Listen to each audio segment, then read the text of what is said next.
ଭଗବାନ ଯାହା କରିଥାନ୍ତି ପ୍ରାଣୀର ମଙ୍ଗଳ ପାଇଁ ହିଁ କରିଥାନ୍ତି।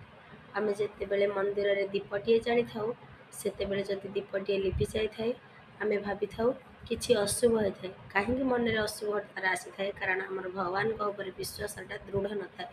ତ ଭଗବାନଙ୍କ ଉପରେ ବିଶ୍ୱାସ ଦୃଢ଼ କରନ୍ତୁ। ଦୀପ ତ କେବଳ ପବନ ଟିକେ ପାଇଁ ଲିଭି ଯାଇଥିଲା, ନା କି ଅଶୁଭ ପାଇଁ ଲିଭି ଯାଇଥିଲା। ଆପଣ ଯଦି ଭଗବାନଙ୍କ ଉପରେ ବିଶ୍ୱାସ ଦୃଢ଼ ରଖିବେ, ତାହେଲେ ଲିଭି ଯାଇଥିବା ଦୀପ ଆଉ ଥରେ ଡିଆସିଲି ମାରି ଜଳେଇ ହେବ।